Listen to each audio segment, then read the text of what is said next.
ఓం గం గణపతయే నమః శివాయ గురువే నమః జ్ఞానక్షం యూట్యూబ్ ప్రేక్షకులందరికీ కూడా స్వాగతం. ఇవాళ మనం ఆ యొక్క త్రిపుర సుందరి అమ్మవారు అంటే షోడశి అమ్మవారి యొక్క యంత్రం అనేటువంటిది తయారు చేసుకుని అది తావీజు రూపాన మనం తయారు చేసుకుని మనం ధరించేటువంటి ఒక పద్ధతి నేను మీకు తెలియజేస్తాను.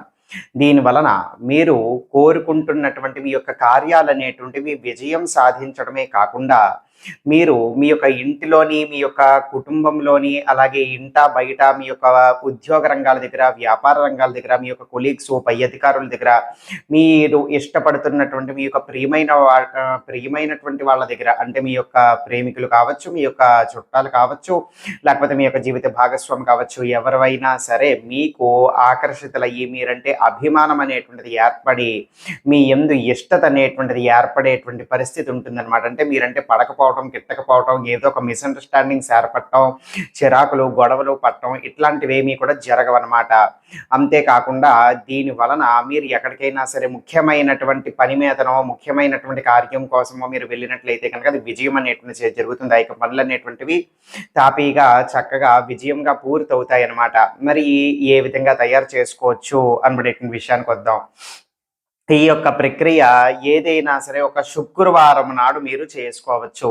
పౌర్ణమి నాడు చేసుకుంటే మరీ విశేషంగా పనిచేస్తుంది. అయితే అప్పటి వరకు ఆగలేము, ఈలోపు చేసుకుందాం అనుకుంటే గనక శుక్రవారం చేసుకోవచ్చు. తెల్లవారుజామున సూర్యోదయం అవ్వక క్రితమే బ్రహ్మ ముహూర్తంలో చీకటిగా ఉన్నప్పుడు ఈ యొక్క ప్రక్రియ అనేటువంటిది చేసుకోవాలి. అయితే చక్కగా తలస్నానం ఆచరించండి. మీ యొక్క పూజా మందిరంలోకి చక్కగా వెళ్ళండి, లేకపోతే ఏకాంతంగా ఉండేటువంటి గదిలోకి వెళ్ళండి. కటిక నేల మీద కూర్చోకుండా ఒక చాప కానీ, పీట కానీ, ఆసనం కానీ ఏదైనా కూడా వేసుకుని కూర్చోండి. మీ యొక్క ఎదురుగుండా కూడా ఒక తువ్వాలు కానీ, లేకపోతే ఒక పీట కానీ, ఒక పళ్ళెం కానీ ఏర్పాటు చేసుకోండి ఈ యొక్క ప్రక్రియ అనేటువంటిది చేయటం కోసం. ఇప్పుడు ఈ విధంగా చేసిన తర్వాత ఒక ఆవు నేతితో ఒక దీపం అనేటువంటిది వెలిగించండి. ఆవు నేతితో దీపం అనేటువంటిది వెలిగించి, ఆ యొక్క దీపం అనేటువంటిది వెలుగుతూ ఉంటుంది కదా! ఆ యొక్క దీపంలోనే అంటే ఆ యొక్క కుందులోనే లేకపోతే ప్రమిదిలోనే మీరు ఎందులో వెలిగిస్తే అందులో ఒక్క చిటికెడు ఎర్ర చంద్రం అనేటువంటిది వెయ్యండి. ఒక్క పిస్సర. ఎర్ర చంద్రం ఎక్కడ దొరుకుతుంది అని అనుమానాలొస్తాయి. పూజా సామాగ్రి షాపుల్లో లభిస్తుంది. ఎర్ర చంద్రం అనేటువంటి చిన్న ప్యాకెట్ కొనుక్కోవచ్చు. ఆ విధంగా చిటికెడు ఎర్రచంద్రం అనేటువంటిది వెయ్యండి. ఆ యొక్క దీపం కుందు లేకపోతే ఆ యొక్క ప్రమిద మీరు ఎందులో వెలిగిస్తే అందులో దాని యొక్క చుట్టూరా కూడా ఎర్రటి గులాబీ రేఖలు అనేటువంటివి వెయ్యండి. వేసి చక్కగా నమస్కారం చేసుకోండి. ఇప్పుడు భోజపత్రము తీసుకోండి. భోజపత్రము కూడా మీకు పూజా సామాగ్రి షాపుల్లో లభిస్తాయి. ఒకవేళ భోజపత్రం అనేటువంటిది మీరు ఉండేటువంటి మీ యొక్క ప్రాంతాల దగ్గర పూజా సామాగ్రి షాపుల్లో లభించకపోతే ఆన్లైన్లో లభిస్తాయి. ఆన్లైన్లో మీరు దీన్ని ఆర్డర్ ఇచ్చుకొని తెప్పించుకొని వాడుకోవచ్చు. ఈ యొక్క భోజపత్రం అనేటువంటిది తెచ్చిపెట్టుకోండి. ఇప్పుడు ఈ యొక్క భోజపత్రం అనేటువంటిది తెచ్చిపెట్టుకున్న తర్వాత ఇప్పుడు ఏం చెయ్యాలి? ఎర్ర చందనము, కాస్త శుద్ధమైనటువంటి చందనము అంటే ప్లెయిన్ అనమాట. ఎర్ర చందనం కాకుండా మామూలు చందనం కూడా ఉంటుంది కదా! ఎర్ర చందనం ఒక చిటికెడు, మామూలు చందనము ఒక చిటికెడు, ఇవి 2 కూడా చక్కగా కలపండి. ఒక 2 నీటి చుక్కలు వేసి చక్కగా కలపండి. ఆ యొక్క పేస్ట్‌గా తయారు చేయండి. తయారు చేసిన తర్వాత దానిమ్మ చెట్టు గానీ, లేకపోతే దానిమ్మ మొక్కలనేటువంటివి ఇప్పుడు దగ్గరలో ఉండేటువంటి నర్సరీలుంటాయి కదా! మొక్కలన్నిటివి అమ్మేటువంటి చోటున అటువంటి చోటున దొరుకుతుంది కాబట్టి, దానిమ్మ మొక్కకి సంబంధించినటువంటి ఏదైనా సరే ఒక పుల్ల తెచ్చుకోండి. ఒక పుల్ల దానిమ్మ మొక్కకి సంబంధించిన ఒక పుల్ల తెచ్చుకొని, ఈ యొక్క పేస్ట్‌లో ముంచి ఆ యొక్క పుల్లతో ఇప్పుడు నేను మీకు చూపించబోయేటువంటి ఈ యొక్క యంత్రాన్ని జాగ్రత్తగా మీరు భోజపత్రం మీదన గీయాలన్నమాట. ఇంకా కూడా అది ఇంకా కూడా పల్చగా ఉండాలి ఆ యొక్క పేస్ట్ అంటే గనక కాస్త ఇంకా కూడా నీరు కానీ, లేకపోతే ఇంకాస్త ఏదైనా సరే ఒక గంధం కానీ మీరు కలుపుకోవచ్చు. కాస్త సాధారణమైన గంధం కూడా అందులో కలిపి ఈ విధంగా మీరు ఆ యొక్క యంత్రం అనేటువంటిది గీయొచ్చనమాట. అయితే జాగ్రత్తగా గమనించండి. ఈ యొక్క యంత్రము నేను మీకు ఉదాహరణకి రెడ్ పెన్నుతోని వేస్తూ చూపిచ్చాను గానీ, మీరు ఆ యొక్క పుల్ల, ఆ యొక్క పేస్ట్‌లో ముంచి మీరు దీన్ని జాగ్రత్తగా వేయవలసి ఉంటుందనమాట. జాగ్రత్తగా ఆ యొక్క యంత్రాన్ని వేసేటువంటి ఈ యొక్క పద్ధతిని మీరు గమనించండి. ఈ విధంగా యంత్రం అనేటువంటిది వెయ్యవలసి ఉంటుంది. ఈ విధంగా ఈ యొక్క యంత్రం అనేటువంటిది వేసిన తర్వాత ఇప్పుడు ఆ యొక్క పళ్ళెంలోనో, పీట మీదనో లేకపోతే ఆ యొక్క గట్టు మీదనో జాగ్రత్తగా దాన్ని పెట్టండి. ఆరిపోనివ్వండి శుభ్రంగా. ఆరిపోయిన తర్వాత ఇప్పుడు దాని మీదన ఆ యొక్క భోజపత్రం మీదన ఒక్క చిటికెడు ఎర్ర చందనము, ఒక్క చిటికెడు సాధారణమైన చందనము వేసి, ఒక 2 చుక్కలు తేనె దాని మీదన వేసి, ఎర్రటి గులాబీ రెక్కలు కానీ లేకపోతే గులాబీ పువ్వు కానీ దాని మీదన పెట్టి చక్కగా 2 చేతులు కూడా జోడించి నమస్కారం చేసుకుని, మీరు ఎందుకైతే ఇది ధరించాలనుకుంటున్నారో మీ యొక్క ముఖ్యమైనటువంటి ఉద్దేశము, మీ యొక్క ముఖ్యమైనటువంటి కోరిక అనేటువంటిది తలుచుకోండి. అంటే జన ఆకర్షణ ఏర్పడటానికి లేకపోతే ప్రత్యేకమైన ఏదైనా కార్యాల్లో విజయం సాధించడానికి దేనికోసమైతే మీ యొక్క ముఖ్యమైనటువంటి ఉద్దేశం ఉందో అది నెరవేరాలి. ఆ విధంగా అనుగ్రహించు తల్లి అని చెప్పి ఆ యొక్క త్రిపుర సుందరి అమ్మవారిని ప్రార్థన చేసి నేను చెప్పేటువంటి ఈ యొక్క మంత్రాన్ని ఒక్క 108 సార్లు జపము చెయ్యండి.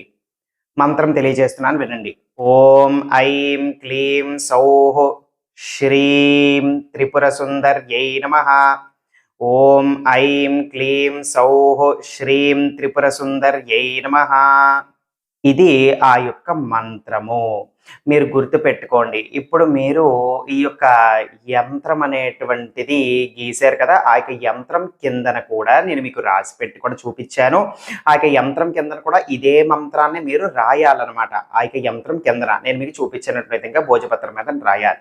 ఈ విధంగా ఇప్పుడు ఆ యొక్క భోజపత్రం అంతా కూడా తయారు చేసి పెట్టుకొని ఇప్పుడు ఈ యొక్క మంత్రాన్ని 108 సార్లు జపం చేయాలి. జపం కోసం రుద్రాక్షమాల గాని, స్ఫటికమాల గాని, తులసిమాల గాని ఏ జపమాల లేదు అనంటే వేళ్లతోనో చేతులతోనైనా సరే మీరు లెక్క పెట్టుకుని చక్కగా చేసుకోవచ్చు.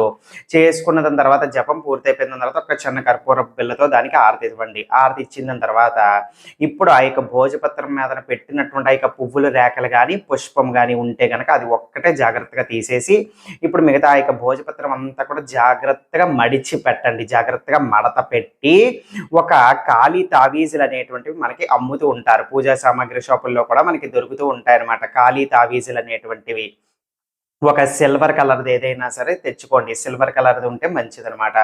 అయితే ఒక సిల్వర్ కలర్‌ది ఏదైనా సరే అటువంటి ఖాళీ తావీజులు తెచ్చుకొని ఇప్పుడు ఈ యొక్క భోజపత్రం అనేటువంటిది జాగ్రత్తగా మడిచి మడత పెట్టేసి ఈ యొక్క తావీజులోకి దూర్చండి. ఈ యొక్క తావీజులోకి ముడిచిన తర్వాత మూత వేసేసేయండి. ఇప్పుడు దీనికి ఏదైనా సరే ఒక అగరబత్తి పుల్ల గానీ, ఒక సాంబ్రాణి గానీ, లేకపోతే ధూపం కడ్డీలుంటాయి. ఏదైనా సరే ధూపం అనేటువంటిది కాస్త సమర్పించి ఇప్పుడు ఇందులోకి ఒక ఎర్రటి తాడనేటువంటిది ఎక్కించుకొని మీ యొక్క కుడి చేతికి గానీ, మీ యొక్క మెడలో గానీ మీరు కట్టుకోవచ్చనమాట. ఆడవాళ్ళైనా, మగవాళ్ళైనా ఎవరైనా సరే మీ యొక్క కుడి చేతికి గానీ, మీ యొక్క మెడలో గానీ దీన్ని కట్టుకోవచ్చు. అయితే ఇది మీరు ధరించాలి అని అనుకుంటే కనుక మీరు మాంసాహారం అనేటువంటిది తినకూడదు.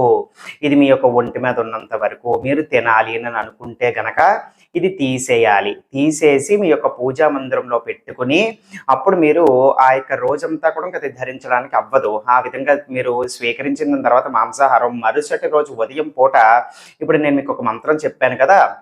స్నానం పూర్తయిపోయిన తర్వాత మళ్ళీ ఆ యొక్క తావీజుని తీసి మీ యొక్క కుడి చేతిలో పట్టుకుని ఆ యొక్క మంత్రాన్ని ఒక 11 సార్లు జపం చేసి అప్పుడు మళ్ళీ మీరు ధరించవచ్చు అనమాట. దాని యొక్క ఫలితం కోసము. అంతే తప్ప అది ఒంటి మీద ఉన్నంత వరకు కూడా మీరు చెడ్డ పనులు చేయటానికి అనేటువంటిది కుదరదు అనమాట. అంటే ధూమపానము, మద్యపానము, మాంసాహారం భుజించడం ఇట్లాంటివి చేయటం అనేటువంటిది నిషేధం అనమాట. ఈ యొక్క నియమ నిష్టలు మీరు పాటించి దాని యొక్క పవిత్రత కాపాడుకోవచ్చు. ఒకవేళ మీరు నియమ నిష్టలు అన్నీ కూడా పాటిస్తూ దాన్ని నిత్యం మీ యొక్క మెడలోనో మీ యొక్క ఒంటి మీద ఉంచాలి అని అనుకున్నా కూడా అలా అనుకున్నటువంటి వాళ్ళందరూ కూడా ప్రతి శుక్రవారం నాడు కూడా ఒక్కమారు పూజా మందిరంలో ఖచ్చితంగా రోజు చేసినా చేయకపోయినా సరే ప్రతి శుక్రవారం ఆవు నేతితో ఈ విధంగా దీపం అనేటువంటిది వెలిగించి ఈ యొక్క మంత్రాన్ని ఒక 11 సార్లు జపం చేయటం వలన దాని యొక్క ఫలితము, దాని యొక్క శక్తి అనేటువంటిది అదే విధంగా ఎక్కడికి కూడా తరిగిపోకుండా శక్తివంతంగా పనిచేసేటువంటి అవకాశం ఉంటుందన్నమాట. సర్వే జనాసుకున భవంతు. శివార్పణమస్తు.